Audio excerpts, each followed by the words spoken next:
Welcome to the Am I the A-hole story from Lost Platform 7670, where OP's brother, with a competitive streak, stole the spotlight of her special day by announcing his own engagement. Eta for not inviting my brother to my wedding after he ruined my engagement party? Hey everyone, I, 28F, am getting married in a few months, and there's some drama in the family about my decision not to invite my brother, 31M, to the wedding. Here's what happened. My fiancé, 30M, and I have been together for 5 years, and we recently got engaged. We threw an engagement party to celebrate with close friends and family. My brother has always had a bit of a competitive streak with me, but I never thought it would be a problem during such an important event. At the party, after a few drinks, my brother decided to make a big announcement. He and his girlfriend, 29F, are also engaged. The timing was awful. He made his announcement in the middle of my speech thanking everyone for coming. People started congratulating him, and the focus completely shifted to him and his fiancée. I felt like my special moment was taken away. It wasn't just me. My parents and friends were also upset with how he handled it. They thought it was super inappropriate to steal the spotlight at my engagement party. My fiancé and I ended up leaving early, feeling embarrassed and hurt. Later, I confronted my brother, and he just shrugged it off, saying he didn't think it was a big deal and that it was just a party. When I told him how hurt I was, he brushed it off and said I was being overly sensitive. He never apologized, and since then, our relationship has been strained. Now that we're planning the wedding, I've decided not to invite him.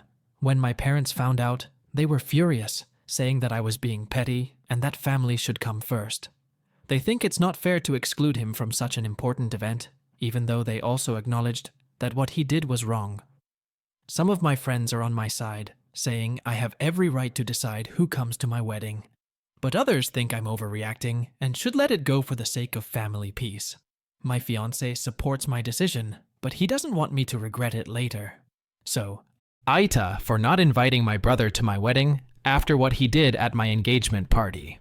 OP is not an AH for not inviting her brother to her wedding. OP's brother is an AH, a big AH for stealing the spotlight at her engagement party by announcing his own engagement. OP's reaction is justified, and she is not overreacting here. So, for scores, I would rate OP's brother 2.5 and OP 0 out of 5 on the AH scale. Let's now move on to the next story from Throwaway 8632, 47732, where OP refuses to take in his pregnant daughter, who abandoned him for her toxic mom. My daughter left me to stay with her mom and ignored me. Ida for not talking to her after she came back to me pregnant. I raised my 24-year-old daughter on my own. I had my daughter when I was very young. I was 19. Her mom broke up with me and said she doesn't want to be responsible for a child, and I had her full custody. My ex gave up her rights to her daughter and left who knows where. It was really hard for me to raise her and take care of her. Thankfully, my sister and my mom helped me taking care of her when I was working. But still, it was hard for me taking care of my daughter, working and doing chores and other stuff all on my own. For her, I even sacrificed dating or marriage. I didn't want my daughter to have a stepmom or anything like that. My daughter's and her mom's relation started flourishing 2 years ago. Her mom visited me and said she wanted to talk to her daughter. I didn't want to allow her, but I thought my daughter needs to know about her mom. They have gotten closer and hang out a lot. I didn't have a problem with that, but 10 months ago, my daughter said she wants to go live with her mom. I refused. I told her it's better she just stays with me and visit her mom every day if she wants. But my daughter didn't listen to me. She said she's an adult and can do whatever she wants. I tried explaining and told her repeatedly that my ex is not a good person, but my daughter didn't listen to me. After she left, I wasn't in contact with my daughter for all these months. I tried, but she would deny meeting me and always tell me she's busy or other excuses, and we only talked to each other on the phone. But 5 days ago, my daughter visited me, and she was crying. I was angry at her for ignoring me for all this time, but I took her in. She hugged me right away, and after a while she told me the truth. She told me that she's pregnant, and her mom kicked her out after she ran out of money I gave her. I was so shocked because I didn't even know my daughter had a boyfriend, but now my daughter is pregnant. I love my daughter very much. Even if she has betrayed me, I couldn't just deny her entry to my house. I let her in. She is staying with me once again, but I do not talk to her. She told me she found out that she's pregnant a month ago And after she told her mum, she was kicked out after a lot of taunting for days, and her ex-BF doesn't want to take care of her child, so she needs my legal help. I told her I will help her with everything. But do not talk to me. I said, I did everything for you, sacrificed everything for you. But you didn't even come back to your home or meet your father, even once. I haven't been talking to my daughter ever since she came back. She, on the other hand, is depressed and suddenly turned back into a 9-year-old. She would randomly hug me and come to my side to sleep. And while sleeping, she hugs me and cry. And I feel like she wants her father's comfort, so I hug her back and let her sleep. My daughter begs me to talk to her and says that she needs her father, but I think I should punish my daughter for just abandoning me. That's why I'm giving her silent treatment, though I will help her with everything else. Am I wrong for being upset with my daughter? OP is not an AH here. Her daughter is an AH for leaving her father and returning to her toxic mother, who abandoned her during childhood. OP's daughter, instead of praising his continuous efforts, left him alone. She deserves the silent treatment from OP after returning to him. As for the score, I would rate OP's daughter 2 out of 5 and OP 0 on the AH scale.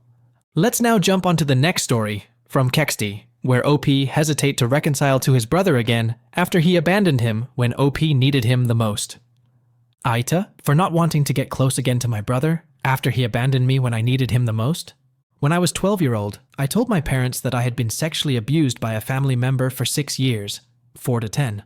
Obviously, they were not happy and asked if I wanted the police involved.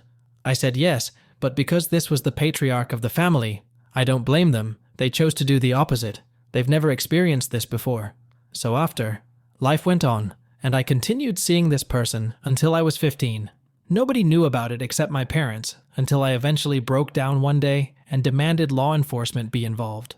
At this point, I told another family member about it, and how it affected me mentally, only to find out that he did the exact same thing to her. So now the secret is out, and everybody knows that we've started the court process except one person. My brother.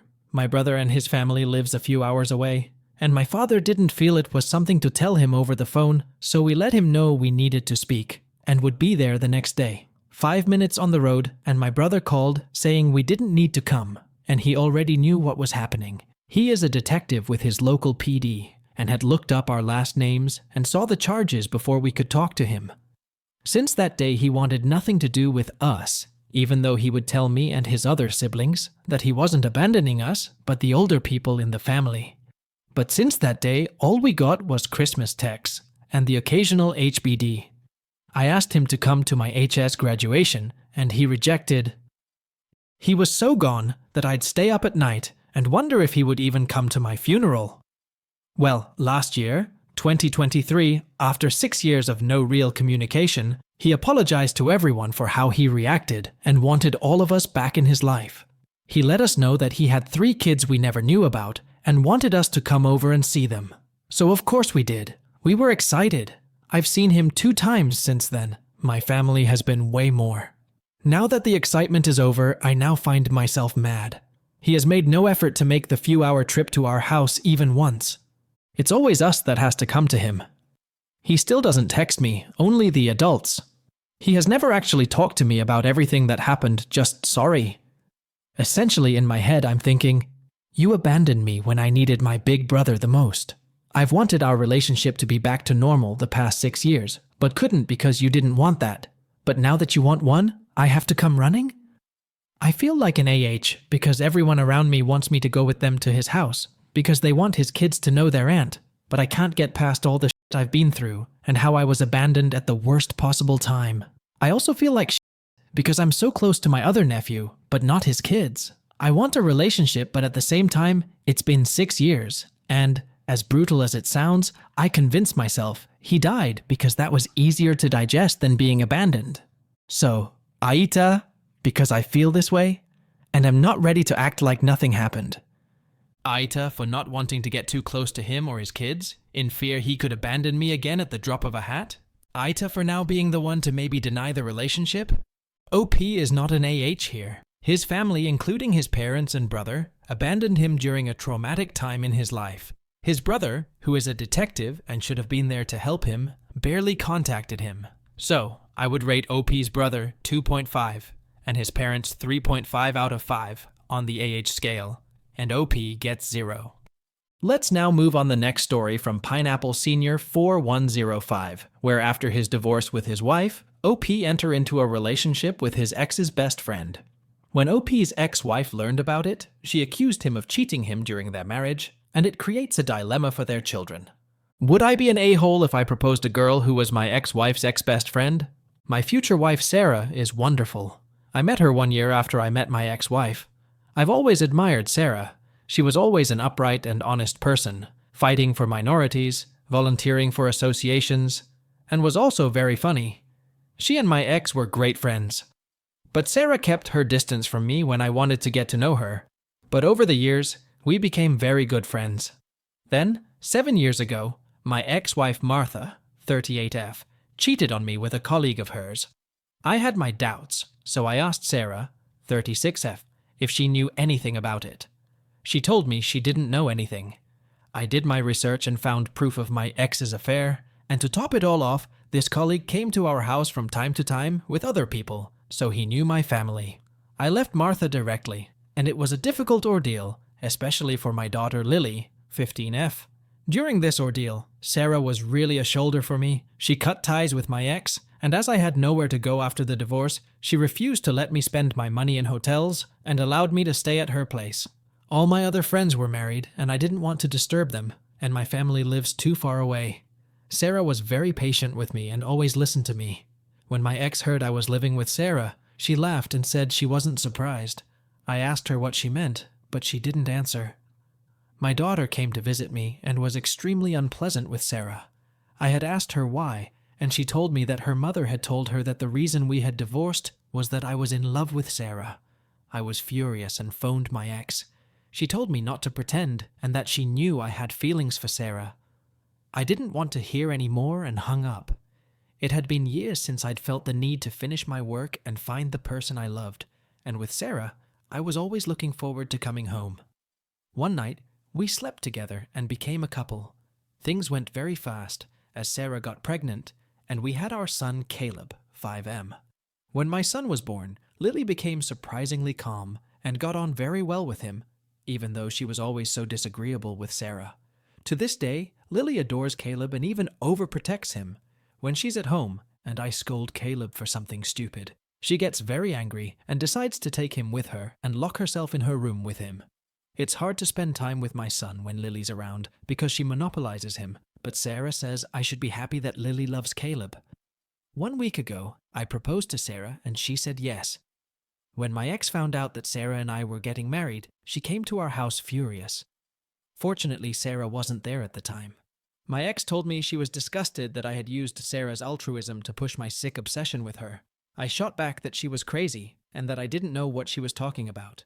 Martha said that throughout our marriage, all I could think of was Sarah's name, that every time I did a favor for someone in need, I justified it by saying that Sarah would have done the same thing, that I never gave to associations that help minorities, but when I learned that Sarah had made a donation, I did the same, that I wasn't even interested in the BLM movement, but for Sarah I was an expert, that during our evenings with friends, I always sought her gaze, and that I smiled like a child when she was around, and the times I refused her. She told me I didn't need to say why, and that she was doing it on purpose to suggest a meeting with Sarah, and to see my reaction, when she told me the three of us had something planned every time she asked for I refused, saying I had to save energy for the next day. I just told her she was crazy, and I told her to leave because she was going to wake up my son, at which point she laughed and said that I'd never been afraid of waking Lily up when she was little, but that for the child I had with Sarah, I treated him differently from my daughter, especially as I'd always wanted to have a boy, and the fact that it was Sarah who gave me my first son was something else I had to put on my list where I put Sarah's exploits. I was furious and told her to get the hell out of my house. I never told Sarah that Martha had come to make a scene. More importantly, I admit that I admired Sarah very much, but I never saw it as an obsession. Above all, I never imagined myself married to Sarah when I was with Martha, and it's true that I always wanted a son, but I also love Lily. She's the one who cheated on me, so why am I the bad guy? I really wonder if I'm the asshole. OP is not an AH for proposing to her ex-wife's ex-best friend. Instead, OP's ex-wife is an AH who cheated on her husband, and now her accusations seem to be baseless, and that now OP has every right to come into a relationship with anyone. OP's ex is being entitled. So I would rate OP's ex-wife 2, and OP 0 out of 5 on the AH scale. Let's move on to the next story from Frustrated Koala. 42069, where OP refuses to accept his entitled ex-girlfriend's apology, who left him for her friend. Eta for refusing my ex-girlfriend apology and calling her struggles karma for choosing her manipulative friend over me. I'm 28M, who was dating Kelly, 27F, for 3 years, planning to propose with an engagement ring and a luxury vacation. However, her best friend, Nat, 27F, was always a problem. From the start, Nat disliked me and tried to break us up by falsely accusing me of cheating and convincing Kelly I was controlling. This caused many arguments, but Kelly always defended Nat. In January 2024, I reached my limit. We were celebrating my birthday, and Kelly invited Nat despite my objections. Nat dominated the conversation, talking about her financial issues. I asked Kelly to intervene, but when she tried, Nat accused her of not caring and then attacked me, calling me controlling.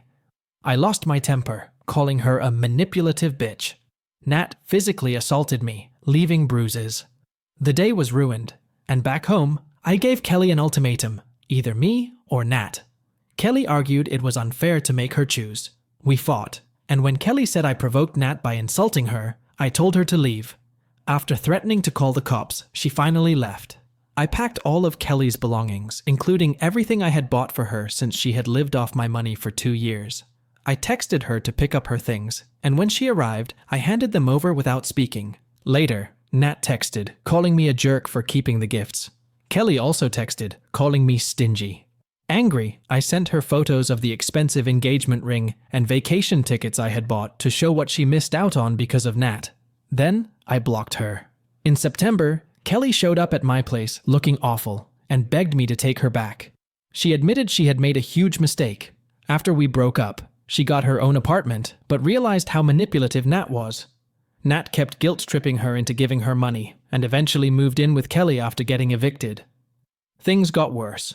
Nat started using drugs, invited shady people over, and Kelly noticed cash and valuables, including her grandmother's necklace, were stolen. When she confronted Nat, Nat physically assaulted her, and 2 days later, Kelly was evicted because of Nat's behavior.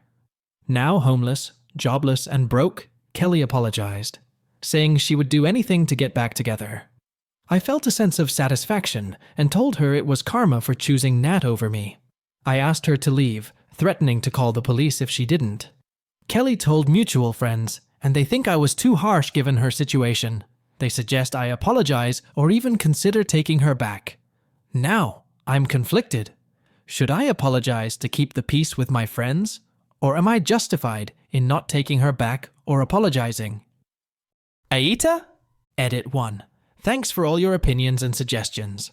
I've decided to talk to Kelly once and for all and tell her to leave me alone. I'm going to apologize for taking pleasure in her misery, not to please my friends, but just because I want to get over with this as soon as possible. I've set up a meeting at a busy public place tomorrow. I also took the advice of my elder sister. I've always turned to her for advice. I'll update and let you guys know how the talk goes. I'm hoping to close this chapter of my life forever. Peace. OP is not an AH, and his being harsh is 100% justified. OP's ex-girlfriend is opportunistic, and OP's decision to not reconcile with is in the right. Preferring mental peace over toxic relationship is the best choice. In fact, OP's ex is an entitled AH. So, I would rate her 2 out of 5 on the AH scale, and OP 0. Let's now move to another story from Sudden Traffic 9539, where OP demands that CL have no access to their newly born child because of her cold and dismissive behavior towards her. Aita, for telling my husband that his sister will not meet our baby if she does not start to respect me. First time here, but I really need an outside opinion. Bear with me. My husband's sister has been cold towards me for the past 2.5 years that I've known her. I feel that I have gone above and beyond to be kind to her and make her comfortable with me. She can be shy, which is his excuse for her behavior. but we'll get into that. She does not speak to me unless spoken to. Not a hi or a bye, even at my own apartment. When my husband and I eloped, I didn't get a congratulations from her.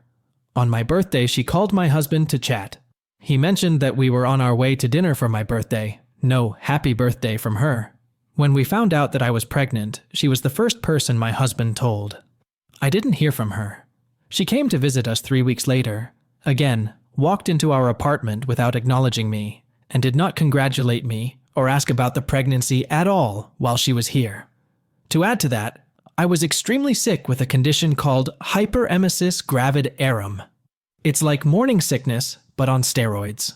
I had been in the ER days prior and continued to vomit every hour.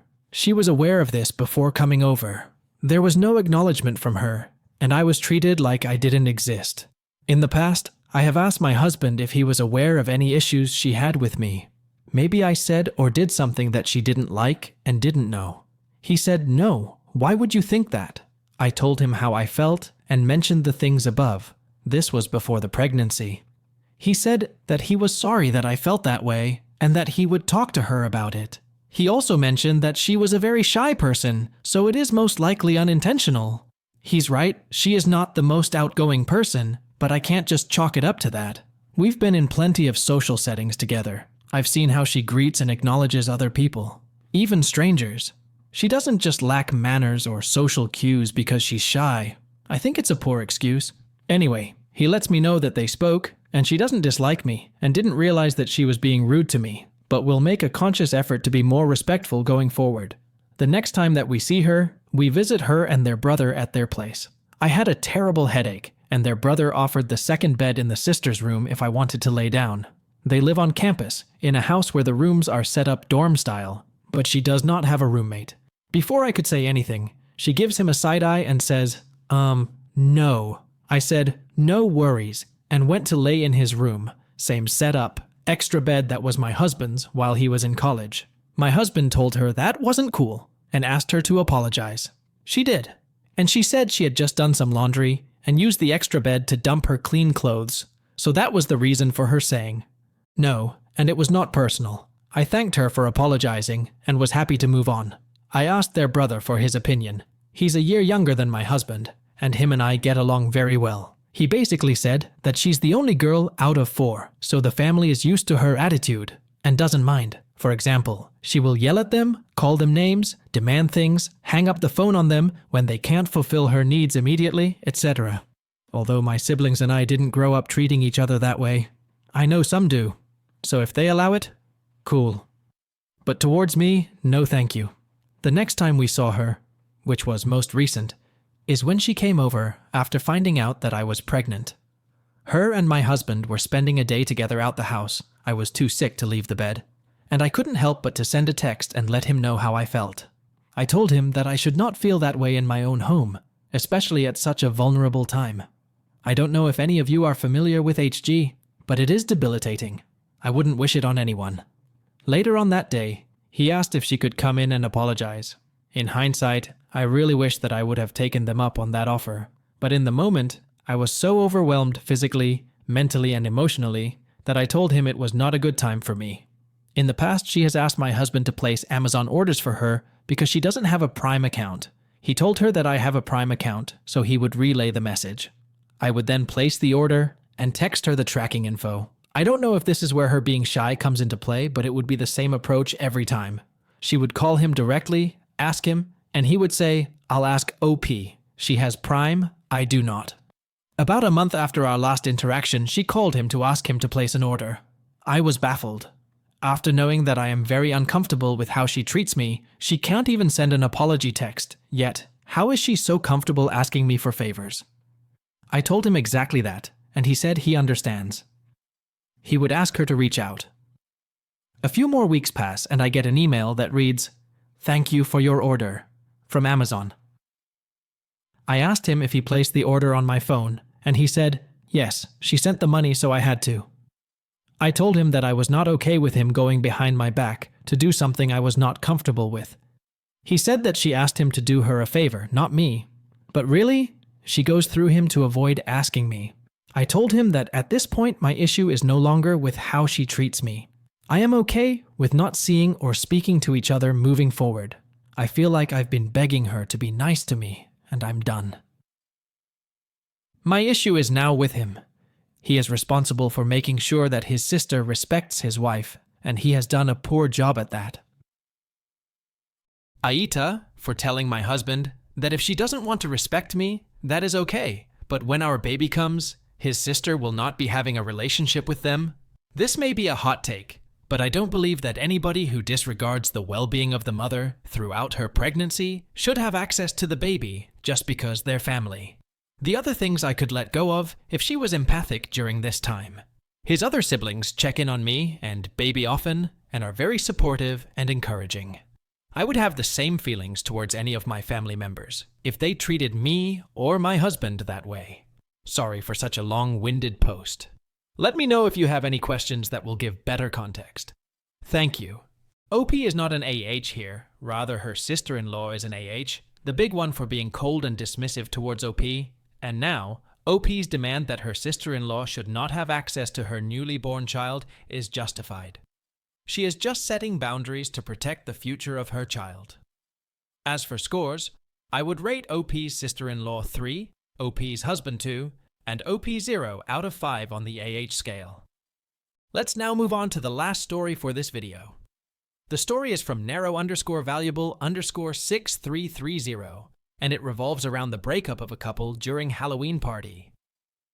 Aita for breaking up with my boyfriend for how he acted in a haunted house instead of supporting me during my disability. Throwaway for privacy. I, 22F, have been with my boyfriend, 24M, for 2 years.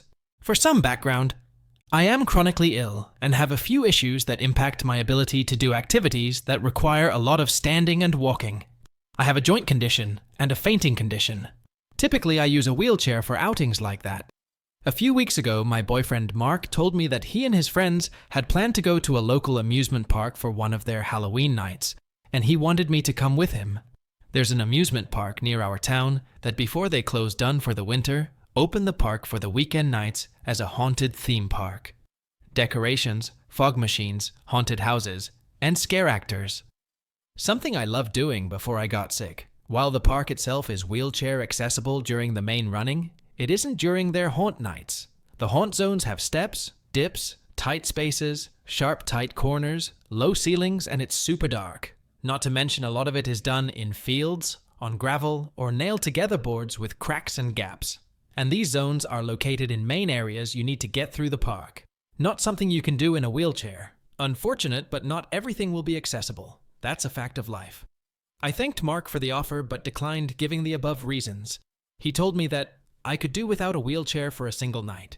We argued for a minute before he told me he had already bought a ticket for me and that I had to go. He didn't want to be the only one without his girlfriend there. I eventually gave up and agreed. The trip was awful. It didn't open till 8 and went till 12 a.m. and rained the entire time. I was freezing cold despite dressing in borderline winter clothes. My fingers were so cold they hurt. Mark never once offered me his extra coat. Because this was a popular holiday attraction, the lines were insane, so there was a ton of standing, something I can't handle with my fainting condition. My boyfriend refused to make his friends stop to give me breaks to sit, and he wouldn't stay back with me because he didn't want to miss out, so I had to kneel on the wet, muddy ground so I didn't pass out. Because of how uneven the ground was, transitions between concrete, gravel, grass, mud, the constant jostling and jolting made my hips, knees, and ankles hurt like hell. By the end of the night, I could barely walk. Mark wouldn't ask his friends to slow down and wouldn't hang back to walk with me, so he basically dragged me around trying to keep up with his friends. When I made any uncomfortable noises, he told me to quit trying to guilt him. On the car ride home, he told me that my constant complaining and inability to just relax and have fun ruined the vibes of the trip and made it look like we don't get along. I didn't get dropped off at home until about 1:30 in the morning. I ran a bath to soak my aching body and to seriously reconsider my relationship. Mark has never been the most accommodating of my disabilities. He started out caring and accommodating, but over time started acting like I was personally inconveniencing him. He never fully understood why I always felt so. He always urged me to leave my wheelchair at home when we went out and at one point told me that me getting a service dog made him uncomfortable. I'm on a wait list. I got out of the bath and texted him telling him it was over and gave him a few reasons why. He didn't respond until noon the next day, calling me a bitch and saying that I was being dramatic. When I told my parents and brother what happened, they said that, while I can break up with whoever I want, that doesn't change the fact that I expect too much out of people. My family thinks that I expected too much from Mark, and that I was being dramatic just because he wasn't the most helpful. Ida? Edit to add. My family is the type who believes that disabilities aren't real, and that if you're chronically ill, all you need is yoga, Jesus, and more veggies, it live a completely normal, functioning life. OP is not an AH for breaking up with her boyfriend. OP's boyfriend is an AH, a big AH for accusing her of killing the vibe, despite knowing about her disability to walk. OP's reaction is justified, and she is not overreacting here. So, for scores, I would rate OP's boyfriend 2 and OP 0 out of 5 on the AH scale. What do the Mac Reddit fans think? Is the OP an AH or not? Let me know in the comment section below. If you like the stories I brought you, just hit the like button, share them as much as you can, and don't forget to subscribe to Mac Reddit for a daily dose. Bye bye, see you tomorrow with some more spicy fries.